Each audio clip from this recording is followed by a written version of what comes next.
All right, let's get started. So, hi everyone, I'm Chris Valentine Benke. I'm the Innovation Outreach Manager here at CTL, and I want to thank you for joining us today for this Lab to Impact event. The Lab to Impact is a virtual engagement program designed to empower Cornell researchers with knowledge and tools necessary to commercialize their inventions for the biggest possible impact. Today, I would like to introduce Albert Choi, the Associate Director, Business Development and Licensing at the Center for Technology Licensing at Cornell, and he is going to host us today. Albert. Oh, thank you, Chris. So thank you everyone for attending this session here. It's my privilege and great honor to introduce Susan Brown, who's our apple breeder, and really talk about one of the success stories in terms of bringing an apple into market and really to talk a little bit about how that was done. And hopefully the analogy would be applicable to some of our Cornell entrepreneurs that are in the ecosystem and really raise some issues that would help you along that commercialization journey. So it's my pleasure to introduce Susan Brown. She's a professor of the IPS school there, and so she is the breeder for the what's known as New York One and Snapdragon. So I'll get started right then and there in terms of Snapdragon in the U.S. marketplace. But before I do that, I guess I'll ask Susan this question here in terms of the folks here may not realize that, but in the American market, the red apple holds a special place in terms of that marketplace. So I'll ask you as our apple breeder at the university, why do you think that's the case? And certainly we can talk about historical reasons, but the result of that is that the red apple occupies a very prominent marketplace when you enter into your grocery store, right? So I'll ask the first question there. Isn't it true that do Americans love red apples? Yes, we do. We buy with our eyes. And what's interesting is if you ask children around the world to draw an apple, they tend to draw a red apple and it looks like red delicious. So it's kind of gone in through history that that's an apple. But we have such a tremendous diversity of other types that we're doing ourselves a disservice. And then also, if we had more diversity in the marketplace, it would be easier to differentiate among varieties. So sometimes you go into a grocery store and it's all mixed together, and you have to look at those annoying PLU codes to just discern what varieties you have. Yeah, and I think this, and for the audience's knowledge, branded apples, and we'll talk a little bit about trademarks and brands further down the road. Apples are actually one of the few fruits in the United States that are actually branded. It's just not, you don't refer to it, oh, I want a red apple. So that's something that is particular in the grocery store that we differentiate between red apples as well. Isn't that true? Which is wonderful as a breeder because we can put our brand out there. Wine grapes would be the other side of it. When you go to the store, you buy a peach, you buy red peppers, but increasingly in apples and other areas like grapes, you're starting to buy variety name. And there has been pushes in the past to just sell apples as a category. So a tart red apple, but there are so many differences that it was actually consumers that fought back against that. Yeah, so good. So I think we have two slides here for folks in the audience that may not be aware of the Snapdragon branded apple. So we have one here, the previous slide from Wegmans, and I'll share that. That was something I saw in the grocery store just this very weekend up in Syracuse. And then if you're here in the Ithaca area, this was a display from a few years back at the Green Star Food Co-op there in near downtown Ithaca. And so the Snapdragon was a display winner in terms of that respect. And once again, this is just amazing in the fact that it just occupies this front and center, the most coveted spot in a grocery retail store. And we have these types of displays and in terms of boxes and packaging that is out there for this one product. And they're fortunate I did not see this because they would have had to drag me away from taking pictures of it. So, okay. So for this intending audience, I guess before we dive into the specifics of Snapdragon, I guess it's helpful to talk a little bit about the history of Cornell's breeding program, and I think it sets the stage in terms of what how Snapdragon entered into the market. Susan, is it true that that what were some of the other Cornell apples that were released prior to Snapdragon? So the best known are probably, Empire, and Jonagold. Jonagold became more popular in Belgium and Japan than it did here, even though it's considered one of the best dessert apples that there are. Cortland was bred in 1915, and McCowan, not McCoon, was bred in 1923. And those you still find those in the grocery store today. Yeah, and so I guess I'm fast forwarding a little bit, but then as the title of this presentation was, in 1998 there was a cross to make what was then known as NY1. So I guess from an apple breeding process, can you tell us what do apple breeders do and how do you breed apples? Okay, so the subject near and dear to my heart. It's plagued by uncertainties in weather. All of this is out in the field, so we have my research support specialist, Kevin Maloney, and I have only a limited amount of time to make crosses. And so we select one parent that is going to be the seed parent, in this case, Honeycrisp. And we can do the cross in two directions, but we crossed Honeycrisp by a New York advanced selection that was very similar to Jonagold. So for the seed parent, we remove the petals and the anthers so that a bee doesn't come in and destroy the cross. And then in another direction, we're harvesting pollen of New York 752. And that's something that, my kids have helped out with.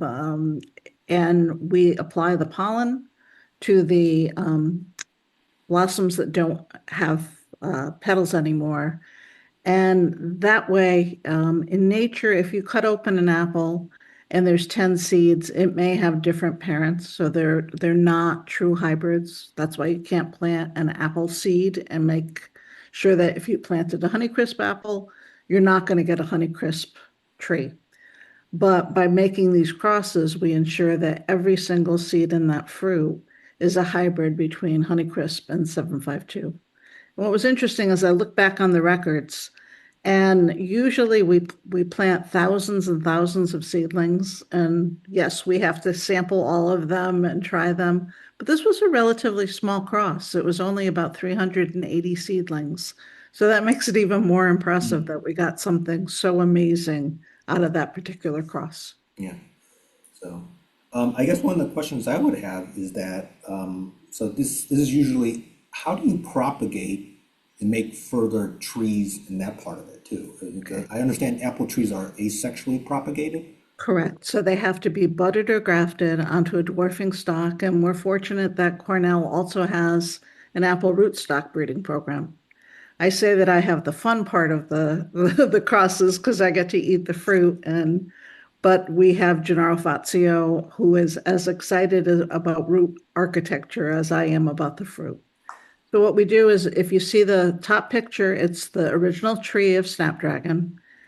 We saw the potential of this variety and we harvested. When you see the shoots up above, you harvest a shoot and every bud produces an exact genetic copy of that variety. So we made trees within the nursery the first year that we tried Snapdragon. And so that's why it was able to be commercialized so quickly, because normally you may test something for quite a while, but we were blown away by the quality. Now you see the original tree. The first time you see a tree, it may only have 4 fruit. So by the time Kevin and I eat one, there's only two left, and you're like, have to wait another year to see it. But this one, we were just thrilled about the quality and decided that we were going to fast track it, not only for the breeding program, but for growers. Yeah. So when you mentioned the original tree, is there a term that you call that original tree? There is, I think it's called Artet, but I don't use that terminology Okay. because original tree seems to do it. Okay. I've heard it used as a mother tree as well. Is that, Yeah, yeah, mother trees. yeah. It's funny. In science, we're getting away from mother and father analogies and using more scientific descriptors. And is that original tree still around? It certainly is. It's valuable because the original tree, um, it should be free of viruses. It's not always the case, but it also allows you to make sure if there's any errors in propagation that you can go back and verify trueness to type. Yeah, so we'll talk about in terms of the commercialization and Sure. making trees and that part of it. But I guess I'll go back in terms of just nomenclature there too. Because we referred to this, as New York One and as Snapdragon. And I guess I'll quote Shakespeare there and as well. If it was a name, if it was not name, it was named something else other than New York One, would it still taste as sweet, this particular apple, Susan? It would, but just like parents choosing bad names for their offspring, there have been some awful choices of names for varieties, and it does impact. So Brad Rickert, in business school, did a study and found that if there were taste connotations like delicious, I mean, that's an example. Red delicious, you might argue it's deliciousness, but that was a marketing push. That's why Golden Delicious, which isn't related at all, is also a delicious. And you're seeing a lot of interesting takes on it. I have to admit that when Full Tilt Marketing and the grower group came up with Snapdragon, as a horticulturist, I'm like, why Snapdragon? But they beautifully tied it into Monster Crunch and a dragon logo that resonates with a lot of consumers. So in this case, it was better to go with the pros than go with someone like me that may come up with a good name and may come up with something bad. So the name, the trademark name Snapdragon, that was sort of consumer tested and evaluated through various industry groups and both within the Cornell business schools too, I understand. Correct. And we actually had one of the classes did a competition where students gave ideas for names. And so one was Sassy, which they said that the breeder might fit that name, but we didn't go with that. And then one of them was Royal Flush, which is a great hand, but is not quite the sense we wanted to give this apple. Yeah. So you mentioned that in this original cross in 1998, there were, 380 other tests here. I guess I'll bring it to the audience in terms of the sense that I think, if our audience is thinking about, startup opportunities and with their technology, there's always a point in trying to narrow down the focus in terms of what may be. And I guess my analogy there would be, how did you, I know you said that, this original taste test for New York One was, you thought that it was a winner. But how do you, as a breeder, sort of, of the 379 other ones, how did you sort of narrow it down to select, say, this was the one you want to push forward and move with, further propagation and further testing, right? Because I think that's That's always an something that, excellent question. how do you narrow down a selection? Okay, so when we're making a cross, in the case of Honeycrisp, we knew that it gave incredible texture, juiciness, and crunch. I had, at the start of my career in apple breeding, done a lot of research about what traits were most important to consumers. And those traits of crispness, juiciness, and firmness rise above all else. When you go through a population, we have a mindset that we know the faults of the parents, and there's always a fault, even in Snapdragon. And we try to balance the offspring if it has a fatal flaw. So a fatal flaw might be too small a size, or susceptibility to disease. Or in some cases, you get that wonderful cell structure that Honeycrisp has, but without the juice. It's like biting into styrofoam. Mm. So you get a lot of the chances of getting a winner in a cross are pretty slim. We have some molecular markers that we can use to strengthen the odds of getting a certain range of acidity or sugars. But in this case, um, we know that we want it to be better than Honeycrisp or better than 752. And so if something just comes up to as good as, that's not good enough for us to propagate and go forward. So in this case, we knew that it was clearly superior to both parents. And then we had to test it to make sure that superiority didn't go away in different grower fields. We needed to be consistent. And you can have a variety like Jonagold that might perform beautifully in one orchard and then abysmally in another. Yeah. So I think that I just actually found that first part very interesting that, you're selecting traits, and I guess in sort of the commercialization startup parlance, it would be, you're sort of doing some initial customer discovery in terms of what you think the end product might for customer discovery purposes, right? So yeah, I find that very interesting on there too. I guess when we're moving into the grocery marketplace, I think folks intuitively notice as well. But while you're selecting for different traits in that part of it, it's a very competitive marketplace ultimately at the end user grocery store. So as a breeder, what kind of traits are you looking for? You mentioned crispness and that part of it, but do you sort of factor that in to distinguish it as a new red apple, right? Even though we've got 10 other red apples in the marketplace? Right. Well, what's interesting is when you have marketers come to visit the program or nurserymen from other countries, you might show 7 different selections and they'll look at it and say, this isn't red enough, or this isn't large enough, or so they already have a mindset. And it's difficult for breeding programs and growers to say, okay, this deserves a second look. So we had an interesting approach that I credit Kevin with, where we had all sorts of commercial growers and marketers come, and we did a blind taste test where we removed the skin of Snapdragon and we removed the skin of industry standards, so they couldn't judge it as a red apple against a red apple. And they commented on the quality, and it was like, wow, this is better than the commercial standards we have. So you did a little bit of pre-market testing in that Correct. part of it. And, So anybody that yeah, comes to the lab gets an opportunity to try something. Graduate students give feedback. And we always know, even if people don't make comments, whatever plate of apples is empty after the presentation is a good gauge of consumer acceptance. yeah. So I'll go back to, this idea of customer discovery. I think that's very prevalent in trying to figure out who, your product is for the entrepreneur community. But I think that's unique in here. We've been talking about apple trees and then the actual fruit itself.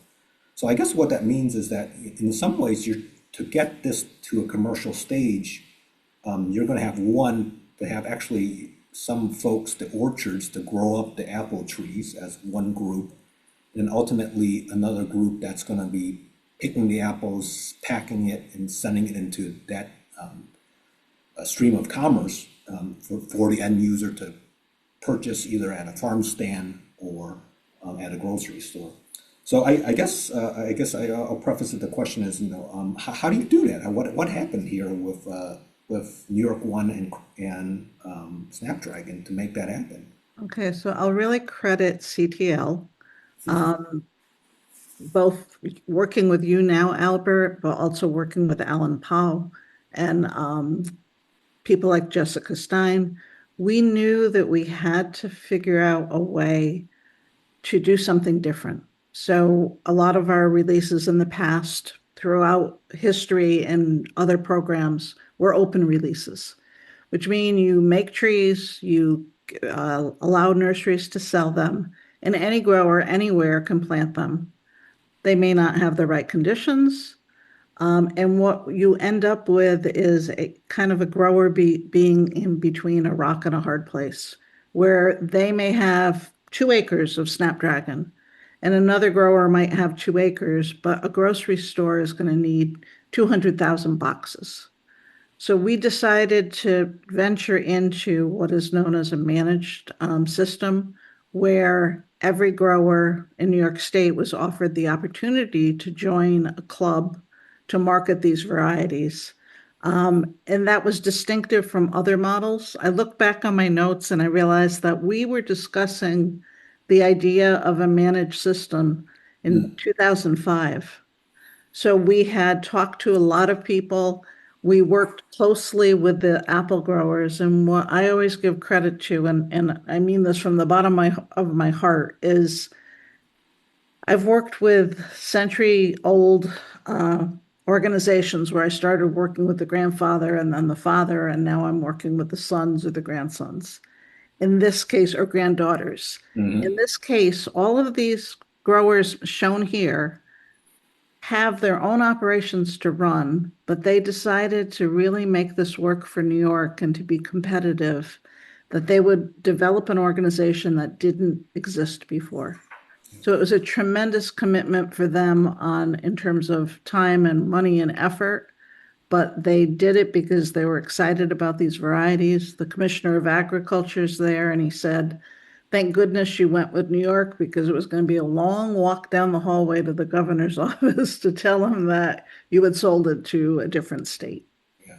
So for the purpose of the audience, there was this group called NIAG, and Correct. I guess if you do a search nowadays, there's the licensee called Crunch Time Apple Growers, and So they evolved. They knew that New York apple growers perhaps was not the most catchy phrase, and so they changed to crunch time. But I'm very appreciative of the industry's continuing support for the program and enthusiasm for these products. yeah, So Jessica Wells is one of the crucial people, but the growers are all board members and make decisions as to licensees and expansion. yeah. So I guess one of the take-home points I find from this is that finding the right licensee to really move forward was something that you think was very critical in terms of moving the commercialization process. Absolutely. And the amount of time that we spent discussing different attributes of it. So I went around to different grower groups and I presented at meetings. We did editorials, we did discussion points. And at the end, a grower that decided he wasn't going to join the organization, I kind of teased that if you didn't join, shame on you. And he came up and he said, you're right, shame on me. I didn't want to make the investment at that time, but I had the opportunity. Yeah. So on And that so point, though, yeah. So on that point, was there sort of a initial push? Because when you have these co-op groups, there's always the first mover advantage, right? Was there a first mover like join and you get X, and then but if you come later as a New York grower, you might not get as good of a deal. Was there that sort of yeah, incentive?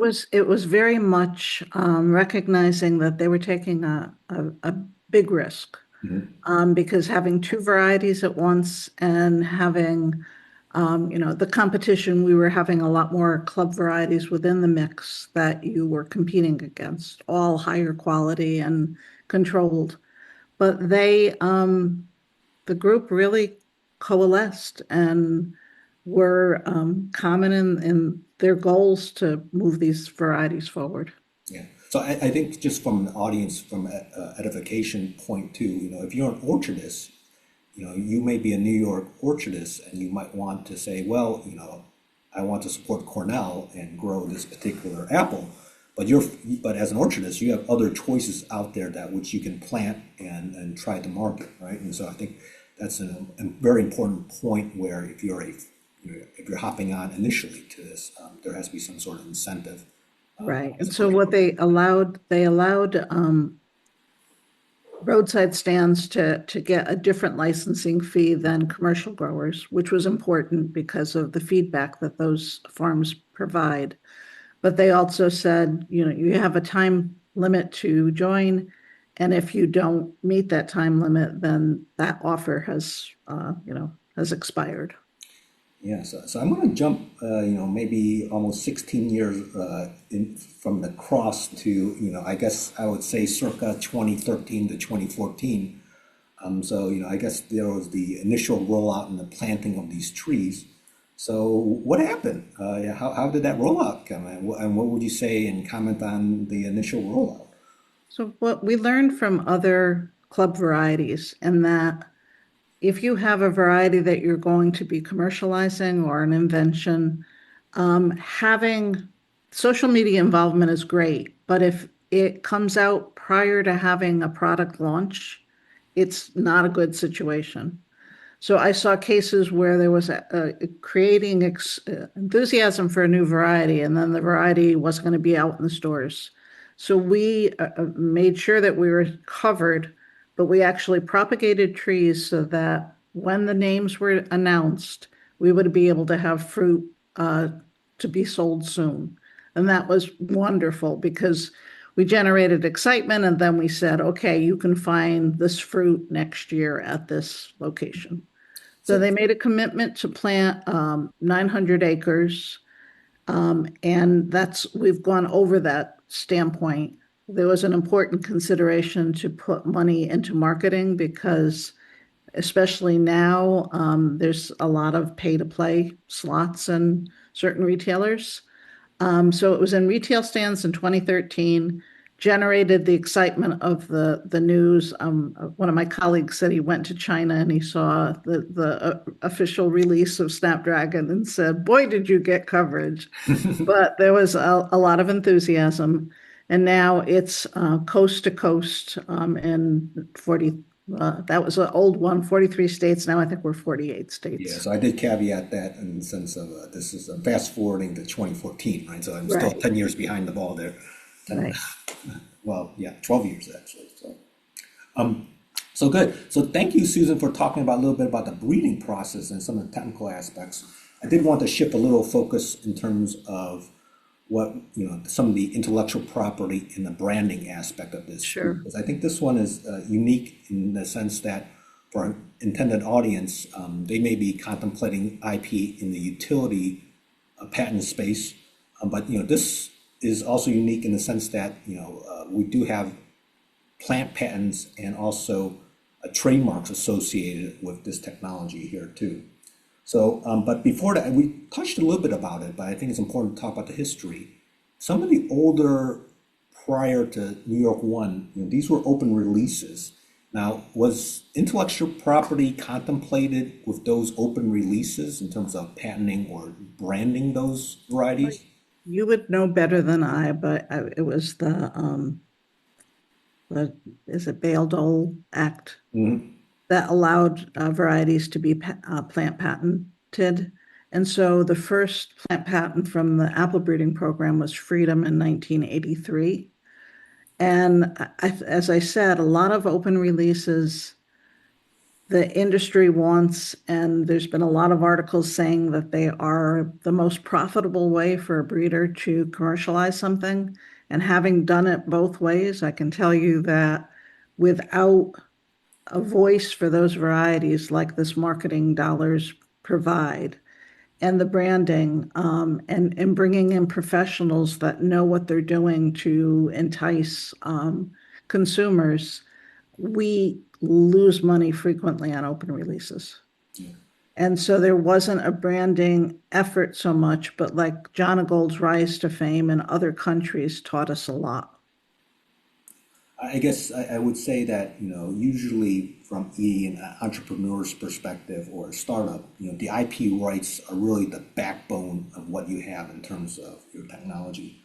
And so I guess I find this sort of interesting in the fact that, historically, not just apple breeding programs, but plant breeding programs had this long history of, since it's being a food item or, a food source, there was this idea of, we're not patenting this, but, but what you're saying is that, you do need that initial patent so that it could be further commercialized. It's sort of, I guess, it's the tragedy of the common situation. If you don't have that rights, people are not going to make that investment.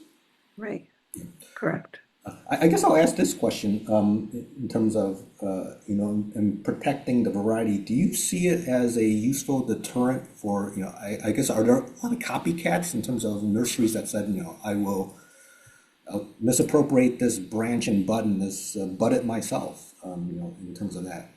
Yeah, there's been certainly a history of varieties being grown in greater proportion than they should have based on nursery sales.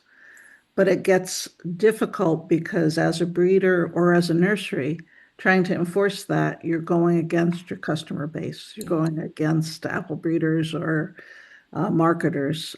So where this really comes into play for protection, either patents or plant breeders' rights, is other countries deciding to take advantage of the popularity of a variety and going forward with the legal propagation. Yeah, we will talk a little bit about that in my next topic there in terms of international considerations and how this proliferated and that part of it. But yeah, I think that's really interesting that this shift that occurred, from in the 80s and 90s where everything was open release to Right. really, and I guess it's not just the top, the university dictating from say, we will now assert a royalty. This was my understanding is that as an industry, in terms of the Apple industry, that they wanted folks to pursue intellectual property rights. They wanted you to come up with a brand name. Isn't that true? You know, I agree. And then the other aspect that people don't think about, but even today I went on a listserv. Frequently, home gardeners or enthusiasts will share varieties, cyanwood or well, cyanwood. And the difficulty with that is that can be an excellent carrier for unwanted viruses that then get disseminated. And so the fact that a lot of these groups are starting to be cognizant of patents and trading material that they shouldn't be trading is really helpful. And I think that that will reduce the spread of viruses through, feelings of generosity rather than understanding the regulations. Yeah. So you alluded to this 25% marketing part of it. So can you talk a little bit about that? I understand as more of as a criteria for our licensee crunch time to spend. And I don't want to get into details of the royalty rates and that part of it, but this idea of taking a certain percentage and marketing it with this Apple. So talk a little bit about that and what is it? Okay, I may need clarification on that, but what's nice is both Rena Montadoro, who was the previous director of marketing and communication for NIAG, apple growers. Um, they were really clever about working with social influencers like food editors and getting information to um, different media outlets. And I work closely when I'm asked. I'm try to be generous with my time because then you get your apple featured in Food and Wine as one of the next five varieties to try. So they did a lot of legwork in terms of Snapdragon was in on billboards in central in New York City and generated there's pictures of Snapdragon with the naked cowboy Oh, and yeah. um, but it was the step into commercialization with sports teams which really accelerated our market reach. Yeah, so this is really interesting where, when you have a brand, you have a position where you can leverage that to have other sponsorships and that part of the promotion part of that package, right? So as I understand that this is the Apple for a certain NFL team. Uh-huh. So sorry. Actually, go back to the previous slide if you don't mind. So this is how committed our apple growers were, NIAG and Crunch Time. So these are all owners of different organizations trying apples with the rookie mistake, and they know that I called them on this, of eating Subway foot-long subs before eating 80 different apple slices. So this was research by Chris Watkins, where we were determining, again, by a blind testing, the best storage regimes. But that's dedication. They gave us kudos for our stomach ability to eat multiple apples because they were green by the time this ended. So I guess I have a question on this photo here, Susan, is that they're tasting Snapdragon and Ruby Frost and then after storage. after, okay, so this is, okay, that's, yeah. But yeah, to go back on the promotional part of it, I guess one of the nice downstream effects of having the trademark part of it is that we do have the Buffalo Bills as being the official partner for Snapdragon. We're going to get to the Super Bowl. Yeah. Okay. I said that they need to eat more Snapdragon apples, but it's the apple that's in their locker rooms. They sell samples to the consumers. The Crunch Time apple growers go on the what's called the Boulevard and give out samples. And what's cool about this is, I mean, I was thrilled, but the thing is, if you're a consumer and you're part of the Bills Mafia or you're really interested in this team, if they sponsor Toyota, you're not going to go out and buy a truck.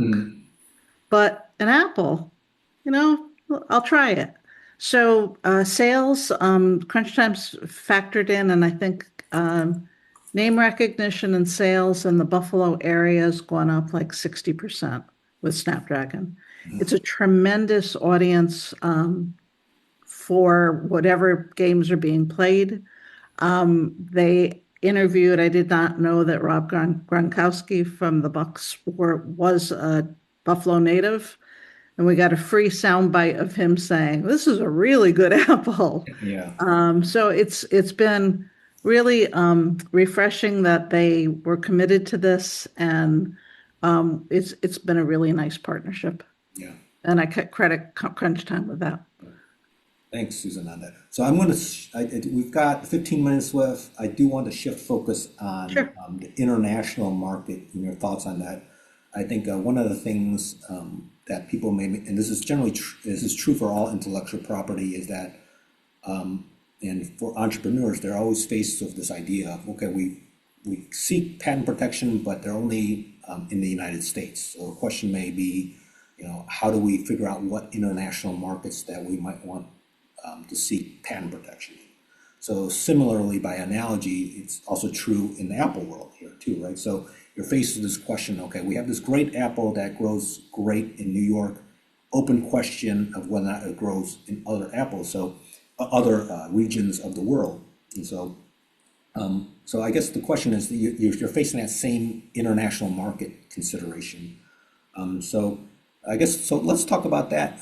How did Cornell decide to, how do we expand the market? What international markets do we go after? And is there someone that we should help us do it, like Crunch Time? Great question. We needed a pro that knew the different countries, the different quarantine requirements, again, for clean plant material that did not have viruses that would prevent its importation into other countries. And so choosing PVM, proprietary variety management, Linnell Brandt and his family provided us with someone that had the history to go into different regions, know who the right people to test was, who might be marketing. But we also internationally, with plant material especially, anybody that in the audience that is doing plant material, we learned some interesting things about interaction with climate. So, for example, Snapdragon is a moderate mid-bloom variety. It's the last variety to bloom in Australia. So it has to do with the heat and chilling requirements that are different. but the PVM really stepped up and knew how to do the licensing agreements for us and picked an excellent group of testers throughout the world. And we're receiving really valuable feedback. They're doing consumer testing in grocery stores as well. Snapdragon in Poland. I'm Polish by ancestry, which Albert knows I always say, but having Snapdragon named innovative fruit product in Poland made me so proud, and I wish my parents were alive to see it because it really resonated. But the other thing, and I didn't find the slides to do it, but they're being really innovative in choosing, educating children, having coloring books with Snapdragon, creating sparkling fruit juices, Snapdragons with Snapdragons, the dragon with sunglasses. She's a really innovative marketer that's working with us on this. So it brings in a different eye on your product and how it might be marketed. I guess I'll add the point there too. If we're talking about different same product Right, grown in different territories, but the way that the consumer is, that it's we just don't have the knowledge, and then we have to seek out another licensee that had that specific knowledge base to market right. the product, right? If you're thinking about it that way. So Well, I'll and provide that for I'll see on LinkedIn somebody saying, this is the best apple in the world, and if you don't believe me. And so it just, that never gets old. It's like being told your kid's a genius. And so I think Chris put up a slide here. So and shows the reach of Right. the So brand. this is an innovative approach in that we talked about how important farm direct to consumer sales are. So this is an organization that is doing farm gate sales in Germany, and there's tremendous enthusiasm. And as you can see, the color development there is phenomenal. Some of the studies also showed that there's a canker specific to the EU and that region, and Snapdragon unfortunately has some resistance to that pathogen. So yeah, that's great. I will add that too, and this is not in the form of a question, but as you commercialize Snapdragon in different territories, each one of those territories, we seek trademark rights and plant breeders' rights in those apple growing regions as well. And so there's a strategy that's different from the domestic part of it, where we took and protected very specific territories with an eye towards IP protection. Right. So great. I do want to leave a few minutes for questions to our audience members, but I do have a few sort of miscellaneous questions here. Of There's course, one in the chat as well. yeah. So I guess, of course, Susan, usually you're the name apple breeder, but we all stand on the shoulders of giants. Could you have done this alone in terms of bringing Oh, this? not at all. And thank you, Albert, because um, this is truly it takes a village. My amazing right-hand man, Kevin Maloney, is tremendous. Before him, David Terry, graduate students, postdocs, our field research crew. I mean, we could not plant and maintain these plantings without a lot of people. My Cornell colleagues have been tremendous, USDA, the apple industry processors and nurserymen, CTL. We are truly so much multidisciplinary and collaboration, and that has occurred throughout. And then my predecessors, Robert Lamb and Roger Way, I do the quote, we've drunk from wells we did not dig and been warmed by fires that we did not make. And they were so incredibly generous to me. So, please know that I get the credit, but there's so many people behind the scenes working to make this happen. I would say that, in getting Apple industry acceptance of rolling out a new Apple, that's not an one person endeavor, regardless of the product, right? It Right. requires a much greater cooperation to make it work.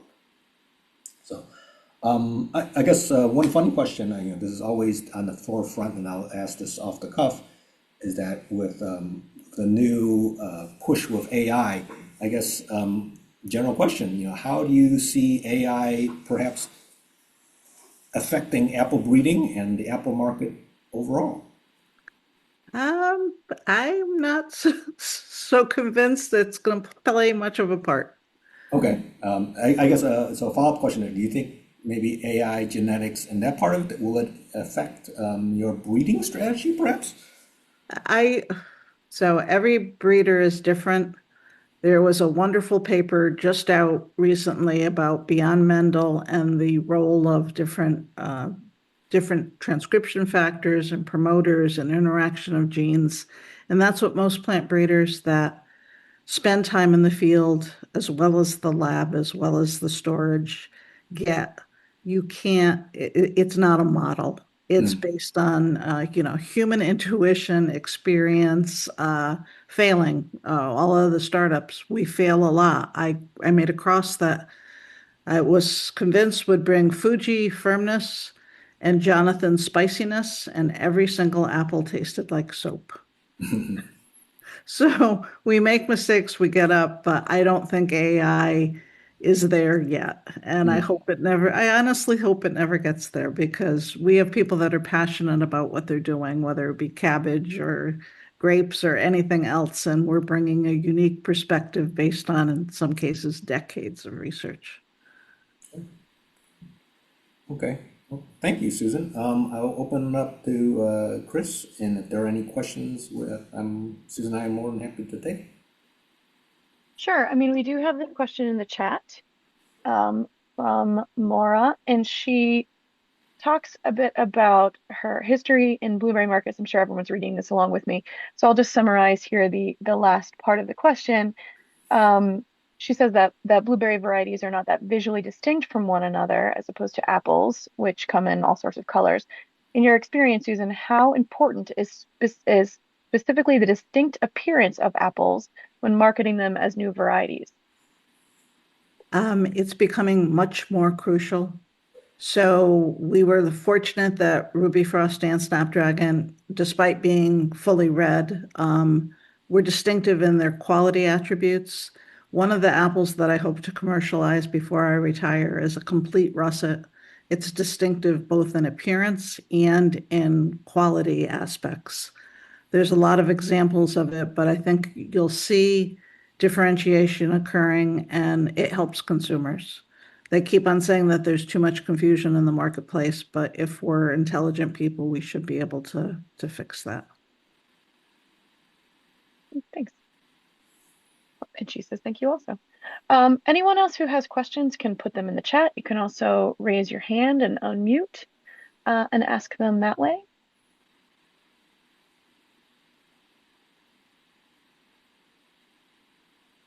Oh, go ahead, Aiden.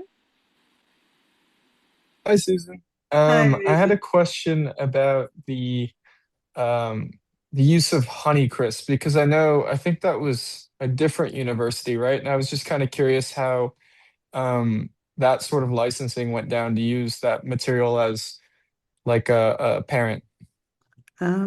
Correct. So it's from the University of Minnesota. I always tell the story that my mom was like, "Is Honeycrisp yours?" And I said no. And she goes, "Next question."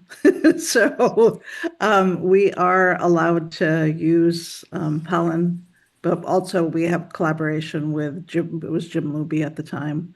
Um, so if you look at the pedigree of almost any variety that's been released, Honeycrisp is in there. But as Chris Watkins and some pathologists say, is we're ensuring that post-harvest physiologists and pathologists will have a job for the rest of their life because there are some susceptibilities that are inherited along with it. So we're being cognizant of that. I think we as breeders could diversify too.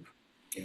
And I'll Thanks. add, yeah, I'll add some of the IP aspect of it too. Yes, with Honeycrisp in that group from Minnesota, they were very kind in letting, and they have sort of the same land grant mission that we have, and they were willing to, use the pollen donor for breeding purposes as well. So we're very fortunate.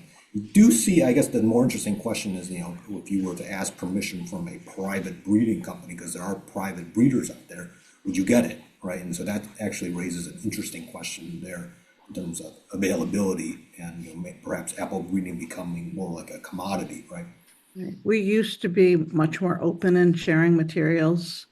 I think that has somewhat restricted, but we also have the germplasm repository that offers, it's based in Geneva, offers access to varieties that may not have been commercialized, but have distinctive traits that we can use. Great, thank you. Thanks, Aiden. Okay, we got a few more minutes here. If Other not, questions? oh, go ahead, Chris. Yeah, well, I was just gonna throw out another moment of any other questions. So when we talk about marketing, those of you that are developing products, we found that was also helpful to have a budget for names because names can make or break you depending on what they are in other countries. So we had a variety based in Germany that changed its name 3 times because of problems with bad connotations. So, if you have money for marketing, use it. Hmm.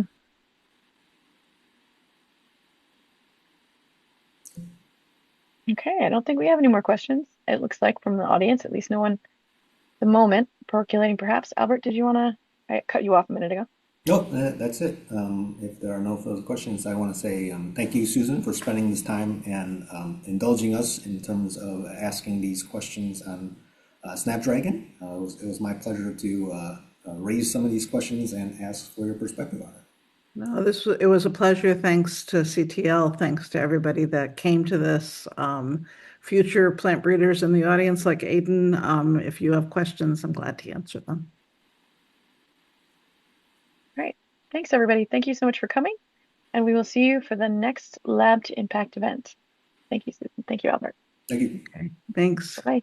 Bye.